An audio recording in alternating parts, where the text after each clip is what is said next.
Okay, so in this lecture I'm going to be talking about how the climate system works, how climate change is caused, for example, by increases in greenhouse gases.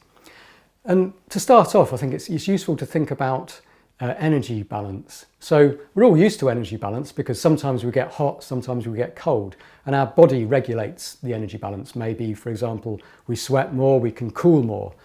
So there's a balance between the energy coming in and the energy going out. If there's more coming in, we heat up. If there's more coming in than going out, we heat up. And the same is actually true for the climate system. So cool things like us, like the planet Earth, emit in the long wavelength range of the electromagnetic spectrum, so infrared radiation. Hotter things we class as emitting in short wavelength radiation. So we get radiation from the sun that heats the planet, and the planet reflects some of that and emits infrared radiation out to space. And there's a balance between the two, and that's what determines our current climate. So, for example, in the climate system, there's energy coming in from the sun and there's energy going out from infrared radiation. So energy that's coming in from the sun, about 30% of that is reflected by clouds, by the atmosphere and by the surface, like bright things like deserts or ice.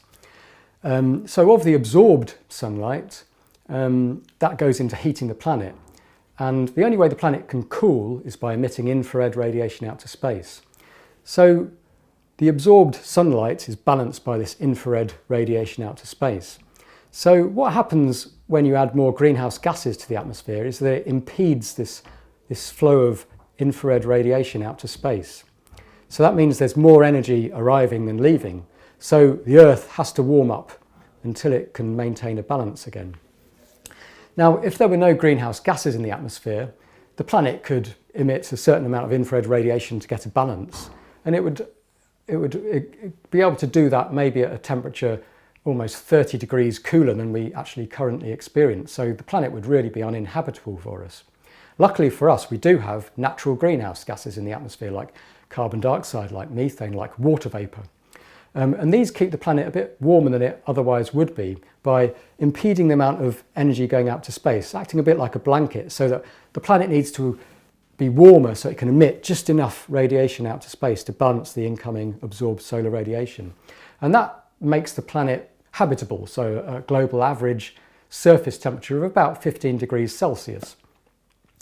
Now, when you add more greenhouse gases to the atmosphere, for example, as I mentioned in the last lecture, to do with burning fossil fuels, you emit carbon dioxide, agricultural practices emit methane, nitrous oxides, waste management also is important, refrigerants for making fridges and freezers cool previously had been used using chlorofluorocarbons or HCFCs, also the replacements. And these are all greenhouse gases. We're adding them into the atmosphere and tipping the carbon budget and tipping the greenhouse effect out of balance, such that it's impeding the flow of energy out to space. That means there's more energy coming in than leaving. So the planet, again, has to heat up until that balance is attained again. Now, if that was the end of the story, these increases in greenhouse gases wouldn't actually give a huge amount of climate change. But in fact, there are more complex processes that are amplifying the effect and meaning that we actually have a bigger climate change response to these greenhouse gas emissions than we expected. So I'm going to illustrate this now with a few slides based on a friend of mine who went out to Turkey many years ago to film an eclipse.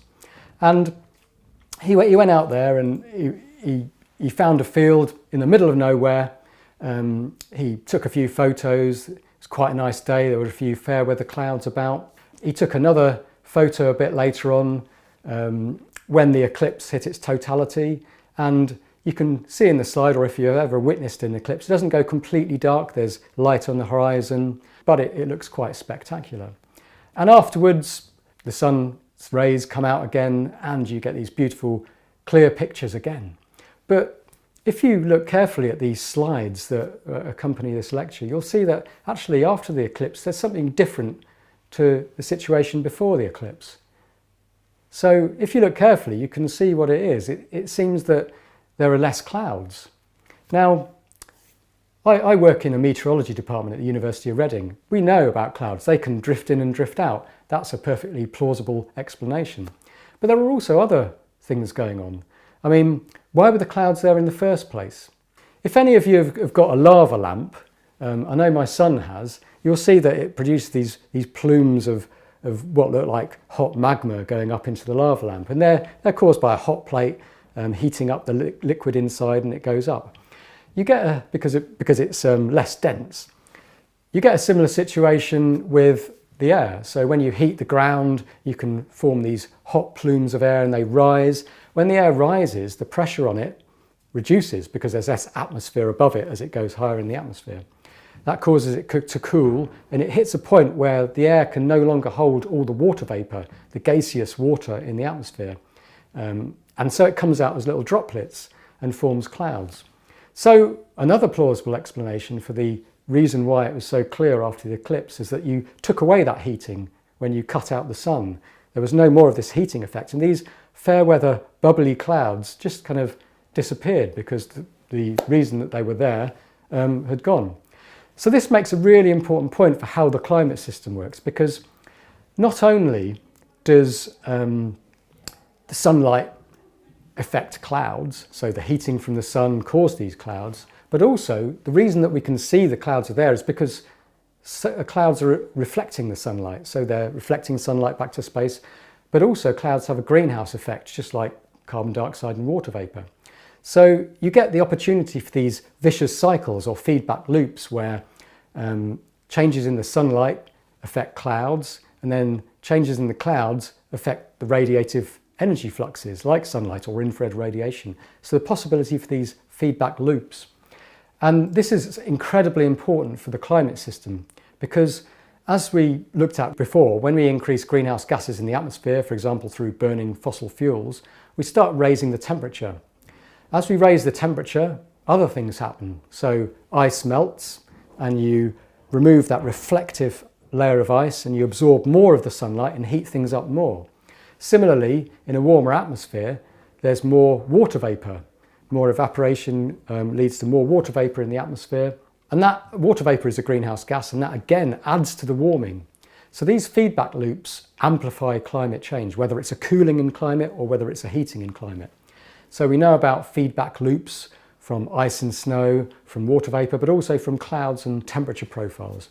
And these feedback loops are so important to understand, and they have a huge effect on climate change. So they mean that when you emit greenhouse gases into the atmosphere, not only are they heating the surface, these feedback loops are actually amplifying that effect. Just like we saw in terms of glacial cycles in the previous lecture, in terms of current climate change, greenhouse gas emissions are being added to by these feedback loops or vicious cycles.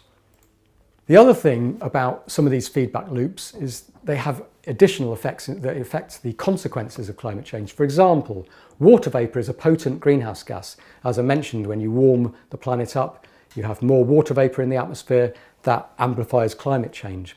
But also when there's more water in the atmosphere, that alters the water cycle and it can make extremes worse. It can make the atmosphere more thirsty for moisture, sucking moisture out of one region, and winds distributing that moisture into storm systems and making rainfall even heavier.